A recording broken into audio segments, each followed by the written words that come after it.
حضرت آدم علیہ السلام کی وفات یعنی موت کا واقعہ۔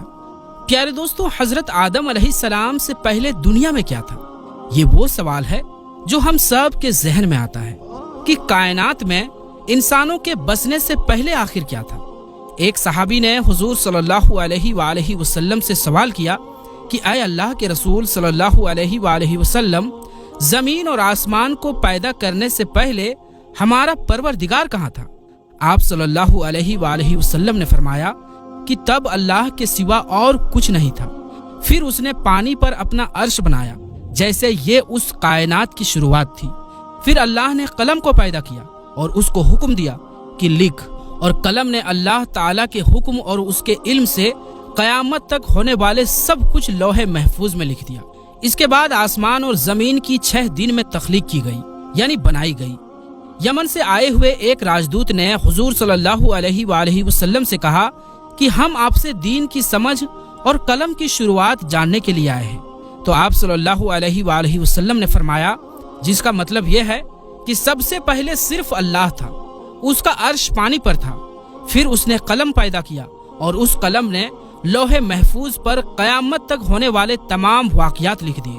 پھر آسمان اور زمین کو پیدا کیا گیا۔ اس کی جو ترتیب یعنی طریقہ ہمیں روایات سے پتہ چلتی ہے وہ کچھ یوں ہے کہ اللہ تعالیٰ نے ہفتے کے دن مٹی یعنی زمین کو پیدا کیا۔ جب اللہ نے زمین بنائی تو وہ کانپنے لگی۔ پھر اللہ نے اتوار کو اس میں پہاڑ بنایا زمین کو سہارا دینے کے لیے، ایسے جیسے اس میں کیل ٹھوک دیے، اس سے زمین ٹھہر گئی۔ پیر کے دن اس میں درخت اگائے یعنی پیڑ پودے اگائے۔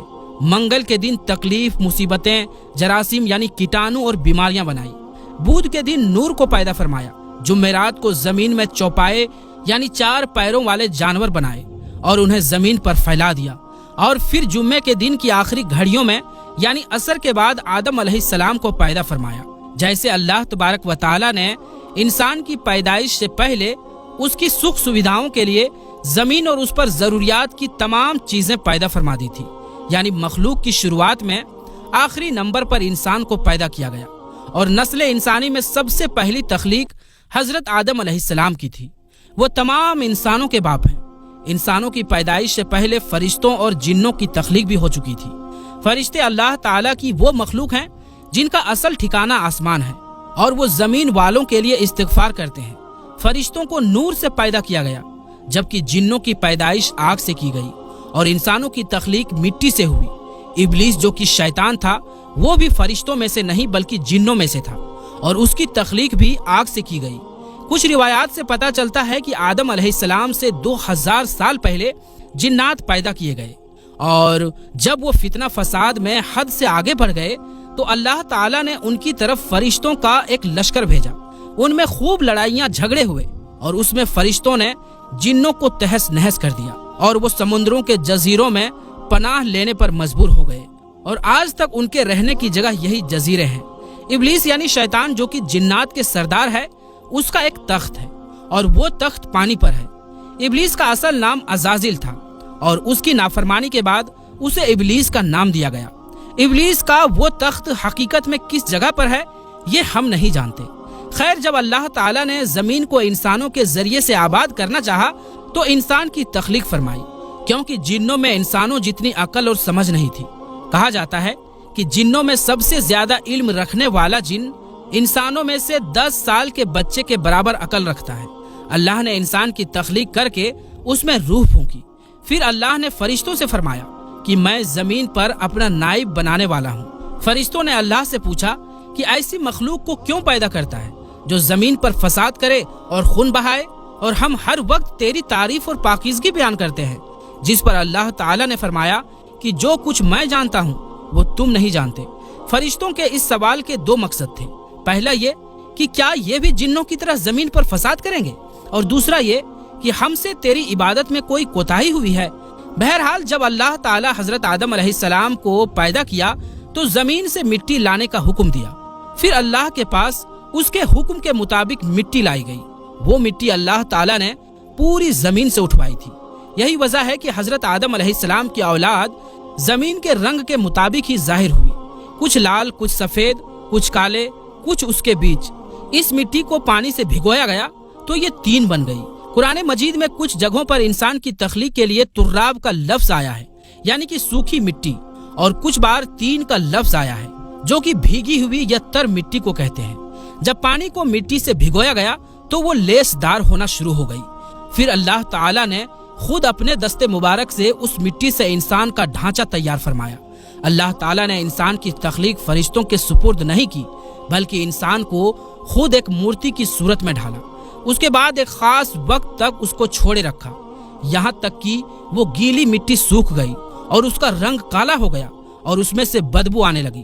پھر وہ سوکھ کر کے کھنکھناتی مٹی بن گئی اور آخر میں آگ پر پکی ہوئی مٹی کی صورت اختیار کر لی، یعنی آگ میں پکی ہوئی مٹی جیسی بن گئی، جسے قرآن پاک میں فخار کہا گیا ہے۔ اس مٹی کے لیے اور بھی کچھ الفاظ قرآن مجید میں ملتے ہیں، جیسے ہمایون یعنی کالی مٹی، مسنون یعنی بدبودار مٹی، سلسال یعنی کھنکھنا کر بولنے والی مٹی۔ تخلیق آدم اللہ کا ایک کرشمہ ہے۔ انسانوں کو ایک بہترین شکل عطا کی گئی۔ اس وقت انسان کا قد بہت لمبا تھا اور ان کے بعد آنے والے لوگوں کے قد گھٹتے چلے گئے۔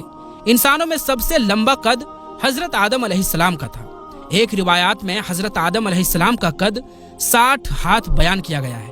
بہرحال جب اللہ تعالیٰ نے انسان کا ڈھانچہ بنا کر اسے سوکھنے کے لیے ایک خاص وقت تک چھوڑے رکھا تو ابلیس یعنی شیطان اس کے ارد گرد چکر کاٹنے لگا۔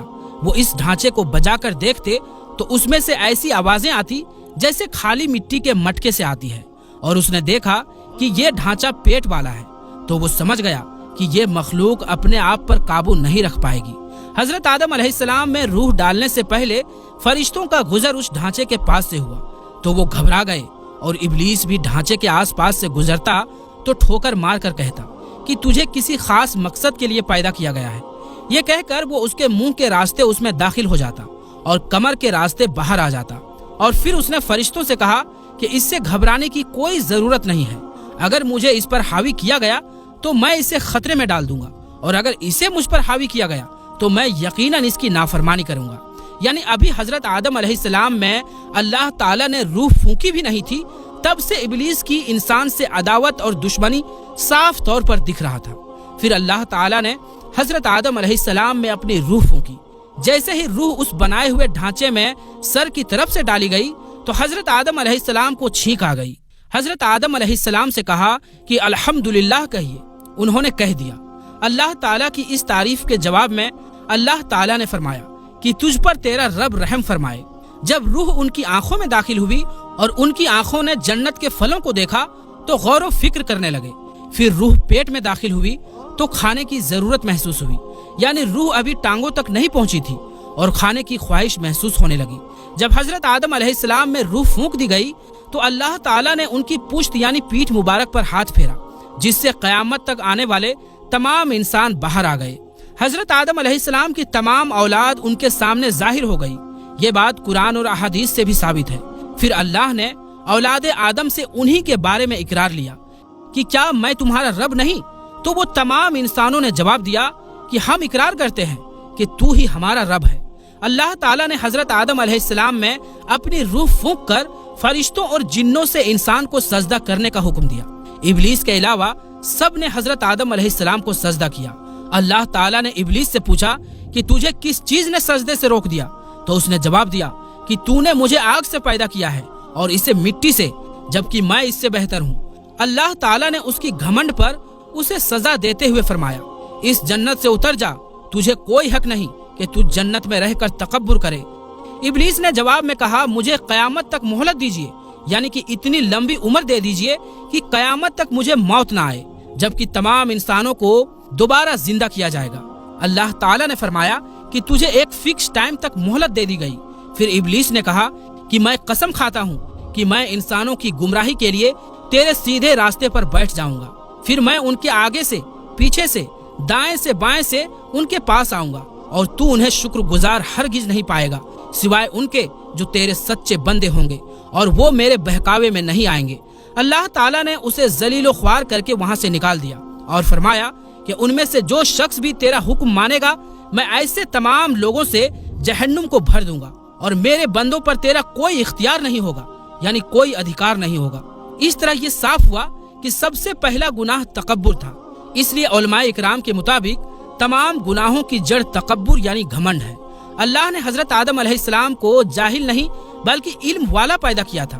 جب اللہ نے حضرت آدم علیہ السلام میں پوری روح ڈال دی تو وہ اپنے پیروں پر کھڑے ہو گئے، تو اللہ نے انہیں حکم دیا کہ جاؤ فرشتوں کی جماعت کو السلام علیکم کہو۔ حضرت آدم علیہ السلام کے سلام کے جواب میں انہوں نے وعلیکم السلام ورحمۃ اللہ کہا۔ اللہ تعالیٰ نے فرمایا کہ یہ تیرا اور تیری اولاد کا آپس میں ایک دوسرے کو تحفہ اور ہدیہ ہے۔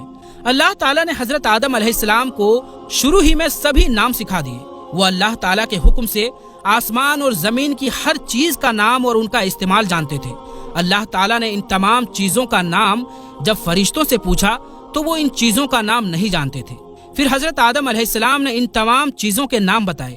تب اللہ تعالیٰ نے فرشتوں سے فرمایا کہ کیا میں نے تمہیں نہیں کہا تھا کہ میں وہ جانتا ہوں جو تم نہیں جانتے؟ پھر ایک روز جب حضرت آدم علیہ السلام سو رہے تھے تو اللہ تعالیٰ نے ان کی بائیں پسلی سے حضرت اما حوا سلام اللہ علیہا کو پیدا فرمایا اور انہیں حضرت آدم علیہ السلام کا ہمسفر بنایا۔ جب حضرت آدم علیہ السلام بیدار ہوئے یعنی نیند سے جاگے تو انہوں نے حضرت حوا علیہ السلام کو پاس بیٹھے دیکھا۔ انہوں نے پوچھا تم کون ہو؟ انہوں نے جواب دیا کہ میں عورت ہوں۔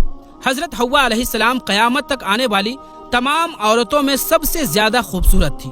حضرت آدم اور حضرت حوا علیہ السلام دونوں جنت میں رہتے تھے۔ انہیں نور کا لباس پہنایا گیا۔ جب ابلیس نے انہیں گمراہ کرنا شروع کر دیا اور اللہ تعالیٰ نے جس درخت کے پاس جانے سے انہیں منع کیا تھا، شیطان نے انہیں وہی کھانے پر مجبور کر دیا اور اس پر جھوٹی قسمیں بھی کھائی۔ انہوں نے اس درخت کے پھل کو کھا لیا اور اللہ تعالیٰ کے نافرمانی کے ذمہ دار بھی ہوئے۔ اللہ تعالیٰ نے ان سے نور کا وہ لباس لے لیے اور وہ برہنہ ہو گئے۔ وہ اس درخت کے پتوں سے اپنے آپ کو ڈھانپنے لگے، لیکن اس گناہ کے بعد غرور اور تکبر کی جگہ وہ اللہ تعالیٰ سے معافی مانگنے لگے اور ان کی مغفرت کے طلبگار ہوئے۔ اس سے یہ بتایا گیا کہ خطا انسان کی فطرت کا حصہ ہے، کیونکہ وہ فرشتوں کی طرح معصوم نہیں ہے۔